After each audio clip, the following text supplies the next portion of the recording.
नमस्कार, आप देख रहे हैं एवन उत्तर प्रदेश और मैं हूं आपके साथ आयुषी गुप्ता। बुलेटिन की शुरुआत करेंगे इस वक्त की हेडलाइंस के साथ।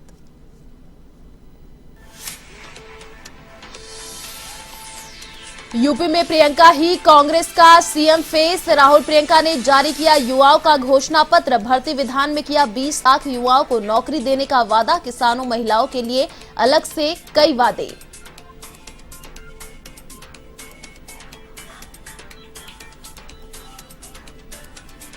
सीएम योगी ने बीजेपी का नया सॉन्ग और स्लोगन किया लॉन्च। यूपी फिर मांगे भाजपा सरकार का दिया नारा। कानून व्यवस्था के मुद्दे पर थपथपाई पीठ।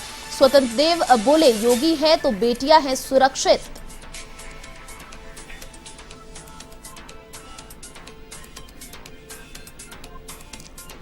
बुलंदशहर से टिकट नहीं मिलने से कांग्रेस में बगावत। हरिओम दुबे ने पार्टी के बैनर पोस्टरों को किया आग के हवाले। डिबाई विधानसभा से थे दावेदार।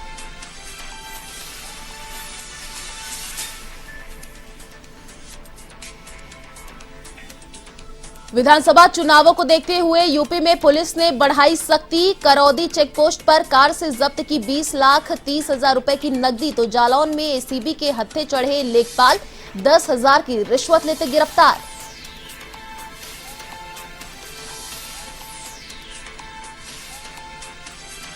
गोंडा में हुआ रिश्तों का कत्ल। बेटे ने की मां की ईंट से कुचलकर हत्या। घटना के बाद आरोपी फरार। हत्यारे बेटे की तलाश में जुटी पुलिस।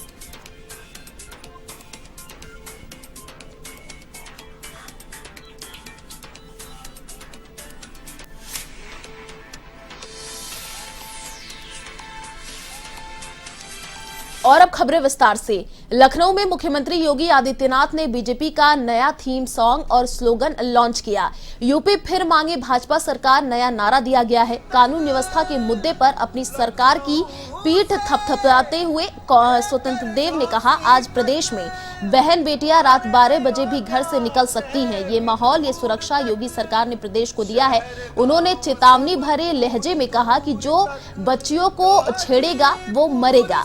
मुख्यमंत्री योगी आदित्यनाथ ने कहा, हिस्ट्री शीटर थाना ना चलाए, माफिया सरकार ना चलाए, दंगाई दंगा ना करे, सरकारी भर्ती में पारदर्शिता बनी रहे, बहन बेटियों के साथ कोई खिलवाड़ न कर सके, इसलिए भाजपा आज प्रदेश की आवश्यकता है। फिर मांगे भाजपा सरकार, सुनाई पड़ती है यही उनका। यूपी फिर मांगे भाजपा सरकार।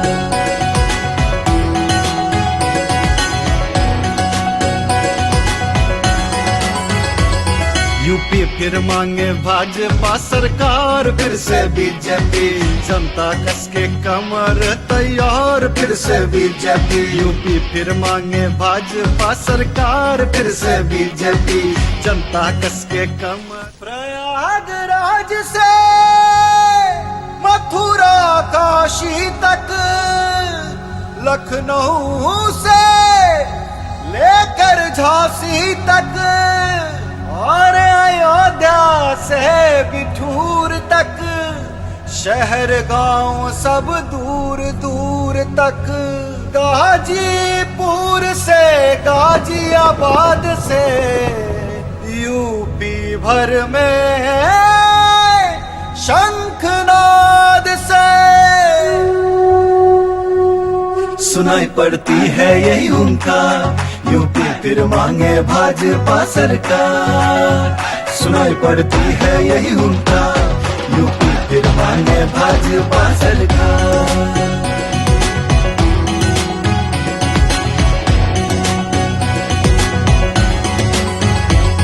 यूपी फिर मांगे भाजपा सरकार। फिर से बीजेपी, जनता कस के कमर तैयार। फिर से बीजेपी, यूपी फिर मांगे भाजपा सरकार। फिर से बीजेपी, जनता कस के कमर तैयार। फिर से बीजेपी, सोच जिनकी है ईमानदार। फिर से बीजेपी, काम करती रही जो दमदार। फिर से बीजेपी, यूपी फिर मांगे भाजपा सरकार। फिर से बीजेपी, जनता कस के कमर तैयार। फिर से बीजेपी, यूपी फिर मांगे भाजपा सरकार। फिर से बीजेपी। यूपी विधानसभा चुनाव के लिए अब राजनीतिक दल अपने अपने घोषणा पत्रों के साथ मैदान में उतर रही हैं। कांग्रेस ने पहले ही महिलाओं पर अपना ध्यान केंद्रित किया हुआ था, अब वह युवाओं को लुभाने की कोशिश कर रही है। आज पार्टी ने युवाओं के लिए घोषणा पत्र जारी किया है। इसका नाम भर्ती विधान रखा गया है। कांग्रेस नेता राहुल गांधी और प्रियंका गांधी ने यह घोषणा पत्र जारी किया, जिसमें पार्टी ने युवाओं को 20 लाख नौकरियां देने का वादा किया। इस मैनिफेस्टो में संस्कृत, उर्दू के शिक्षक, आंगनबाड़ी, आशा में खाली पदों पर भर्ती की बात कही गई है। ये जो भर्ती विधान है, इसको बनाने के लिए हमारे नेताओं ने, हमारे कार्यकर्ताओं ने उत्तर प्रदेश के जिले जिले में युवाओं से बात की, उनसे समझने की कोशिश की कि आपकी सबसे बड़ी समस्याएं क्या हैं, आपके दुख क्या हैं, किस तरह से हम आपके लिए एक उज्जवल भविष्य बना सकते हैं। उन्हीं चर्चाओं में से निकला हुआ जो सार था, जो मुद्दे थे, वो इस भर्ती विधान में है। इसे भर्ती विधान इसलिए कहलाया गया क्योंकि सबसे बड़ी समस्या भर्ती की ही है उत्तर प्रदेश में। जहां जहां हम गए हैं, जिन नौजवानों से बात की है, उनकी पीड़ा बाहर आई है। वो दुखी हैं, त्रस्त हैं, क्वालिफाइड हैं, नौकरियां नहीं मिलती, बड़ी बड़ी घोषणाएं होती हैं, रोजगार नहीं दिए जाते। कोई कहता है 25 लाख नौकरियां दिलवाएंगे, कोई कहता है 20 लाख, लेकिन उनको कभी ये नहीं समझाया जाता कि ये कैसे होगा, किस तरह से ये रोजगार आपके लिए बनाए जाएंगे। हिंदुस्तान के हर युवा को मालूम है, कांग्रेस पार्टी आज यहां उत्तर प्रदेश का युवा मैनिफेस्टो रिलीज कर रही है। सोच ये है कि यूपी के युवा का जो भविष्य है, उसके लिए कांग्रेस पार्टी के खोखले शब्द नहीं, मगर एक स्ट्रेटेजी, रोजगार हम आपको कैसे दिलवाएंगे, किस प्रकार हम आपको रोजगार दिलवाएंगे। ये नहीं कि हम आपको कह दें कि भाई हम आपको 10 लाख, 20 लाख, 30 लाख, 40 लाख रोजगार देंगे, मगर कैसे देंगे, ये इस मैनिफेस्टो में हमने लिखा है। और ये मैनिफेस्टो सिर्फ कांग्रेस पार्टी की आवाज नहीं है। उत्तर प्रदेश के चुनावी मैदान में तमाम राजनीतिक दल उतर चुके हैं। वहीं भारत जनरक्षक पार्टी उत्तर प्रदेश विधानसभा चुनाव में लगभग 100 से अधिक सीटों पर अपने उम्मीदवारों को उतारने जा रही है। भारत जनरक्षक पार्टी के राष्ट्रीय अध्यक्ष धीरज कुमार सिंह ने बताया, हमारी पार्टी 2022 विधानसभा चुनाव में ज्यादातर युवा प्रत्याशियों को मैदान में उतारेगी और उत्तर प्रदेश में बढ़ती बेरोजगारी और महंगाई के साथ साथ किसानों के मुद्दों पर चुनाव लड़ेगी।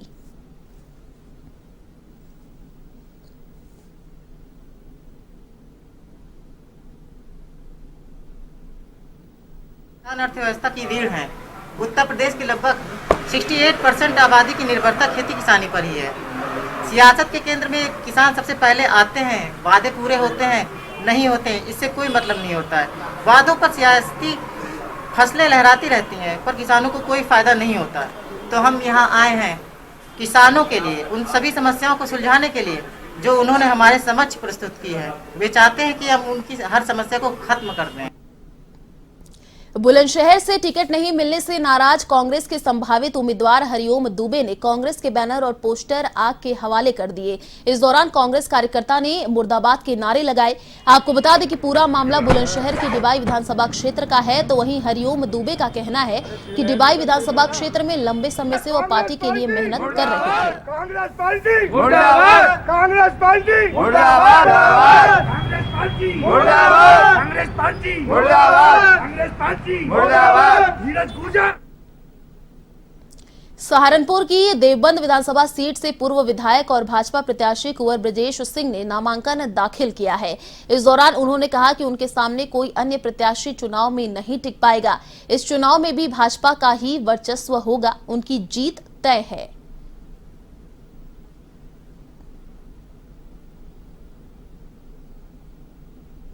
भारतीय जनता पार्टी ने जितने वायदे किए थे उन सब को पूरा करने का काम इन 5 सालों में आदरणीय यशस्वी मुख्यमंत्री योगी आदित्यनाथ जी के नेतृत्व में हमारी सरकार ने किया है।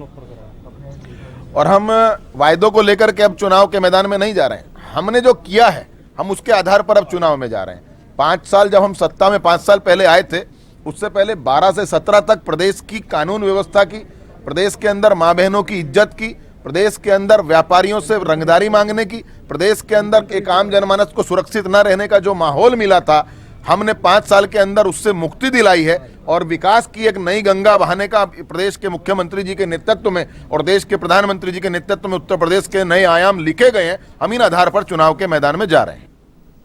अयोध्या में हाईवे पर चोरियों की घटनाओं को रोकने को लेकर पुलिस लगातार कार्रवाई कर रही है, जहां पुलिस ने 5 लोगों को गिरफ्तार किया है, जिनके पास से 267 लीटर अवैध शराब, डीजल और जिंदा कारतूस बरामद किए हैं। साथ ही एक कार को भी जब्त किया गया है। एसीपी ग्रामीण अतुल सोनकर ने बताया कि यह गैंग हाईवे पर खड़ी गाड़ियों से सामान और डीजल की चोरी कर रही थी, जहां मुखबिर की सूचना पर गैंग के 5 अभियुक्तों को कुशहरी जंगल रानुमई कुशहरी जंगल से गिरफ्तार किया गया है। फिलहाल पुलिस आरोपियों से पूछताछ कर रही है।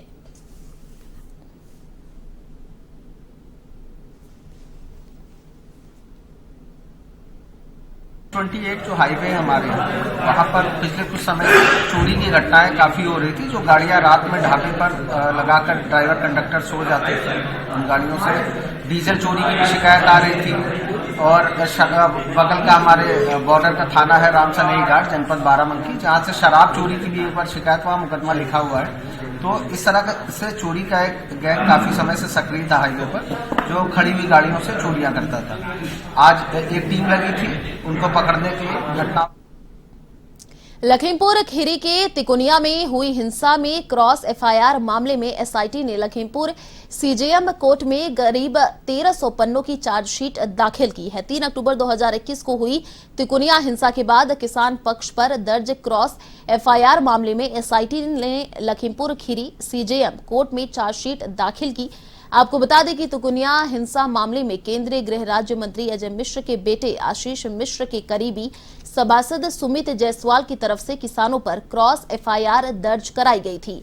इस मामले में एसआईटी ने किसान पक्ष के 7 लोगों को खिलाफ सीजेएम कोर्ट में चार्जशीट दाखिल की है।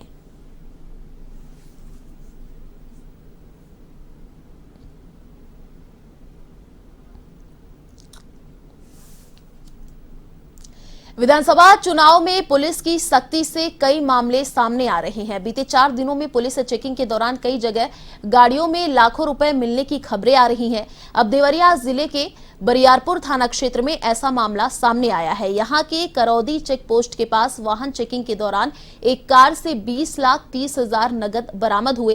कार मालिक बिहार के सिवान का रहने वाला है। बरामद रुपयों का कोई भी कागजात उसने टीम को नहीं दिखाया। वहीं टीम ने रुपयों को बरामद कर लिया है और जांच में जुट गई।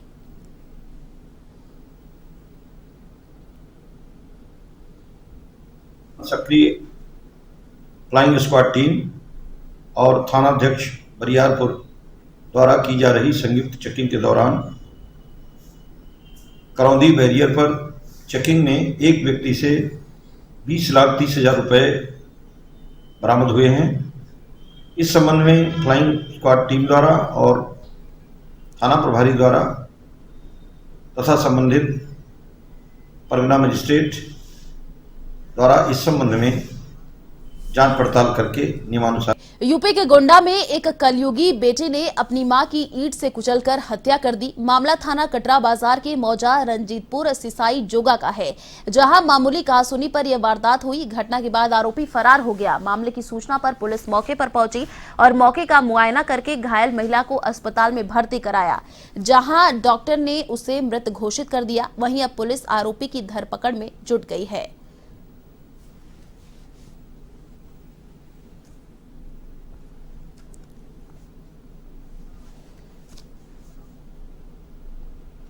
जालौन जिले के उरई तहसील के कुसमिलिया गांव में एसीबी ने कार्रवाई की है। यहां जमीन के दस्तावेज दाखिल खारिज कराने के नाम पर रिश्वत मांग रहे लेखपाल को ट्रैप किया गया है। एसीबी की कार्रवाई में लेखपाल पर एफआईआर दर्ज कराई गई है। वहीं मामला सामने आने पर राजस्व विभाग में हड़कंप मचा हुआ है। दरअसल गांव के राजेंद्र कुमार राजपूत ने पिता की मृत्यु हो जाने के बाद अपनी जमीन का दाखिल खारिज कराने के लिए कई बार लेखपाल को प्रार्थना पत्र दिया था, जिसके बाद लेखपाल हरिशंकर ने दाखिल खारिज कराने के नाम पर 10,000 रुपए रिश्वत की मांग की।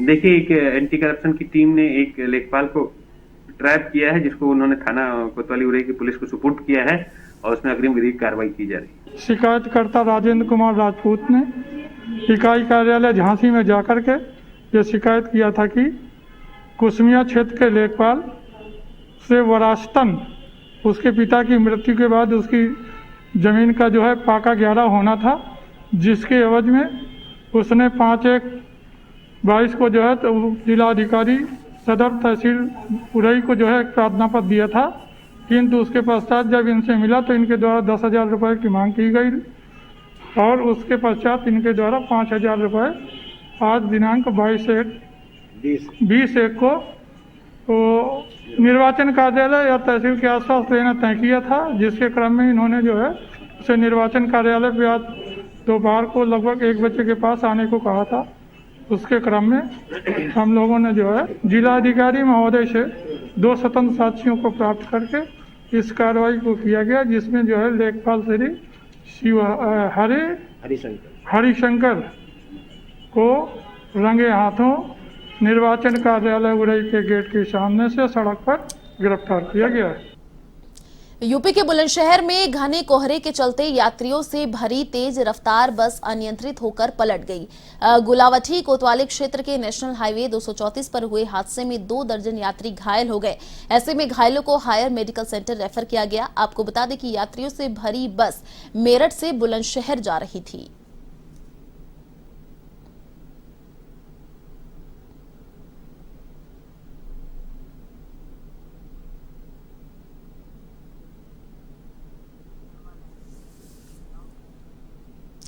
कौशाम्बी जिले के सैनी कोतवाली क्षेत्र के जिला पंचायत सदस्य पति के लापता होने पर ग्रामीणों ने प्रदर्शन किया। उन्होंने नेशनल हाईवे पर जाम लगा दिया। लगभग 2 घंटे जाम लगा रहने से प्रशासन में हड़कंप मच गया। सैनी और कड़ा कोतवाली पुलिस ने ग्रामीणों को समझा बुझाकर जाम खुलवाया और लापता राजीव मौर्य की तलाश के लिए पुलिस की कई टीम तैनात की गई। दरअसल जिला पंचायत सदस्य पति भाजपा नेता राजीव मौर्य 3 दिन से लापता है, लेकिन पुलिस के अब तक कोई कार्रवाई न करने से ग्रामीणों में रोष है, जिसके चलते यह प्रदर्शन किया गया।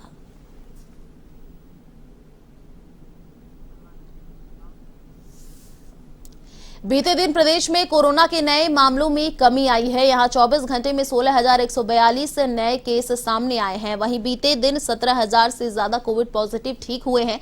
सबसे बड़ी बात यह है कि इस दौरान किसी भी संक्रमित की मौत नहीं हुई है। यहां एक्टिव केस की संख्या 1 लाख से नीचे आ गई है। अब एक्टिव केस की संख्या घटकर 95,866 रह गई है। यहां रिकवरी रेट 93.8% पर है।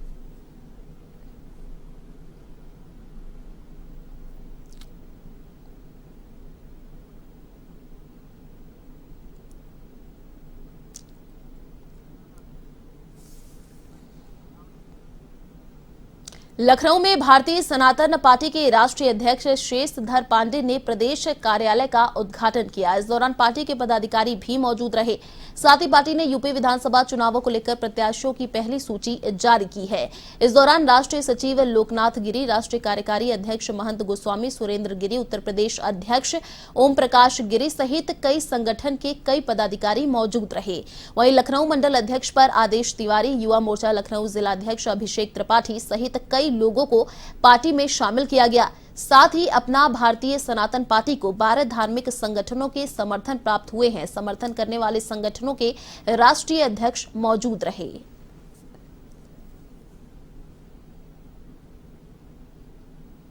की तो मेरा प्रथम चुनाव है, नई राजनीतिक पार्टी है और हम विभिन्न चरणों में आज पहली बार प्रथम सूची 12 लोगों की जारी कर रहे हैं, जिसमें प्रथम चरण के लोग हैं, अंतिम चरण तक लोग हैं। द्वितीय सूची अभी इसके बाद में मैं जारी करूंगा। हमारे साथ लगभग 14-15 संगठन हैं और जिसमें से पार्टियां भी हैं जो हमारे साथ मिलकर चुनाव लड़ेंगी।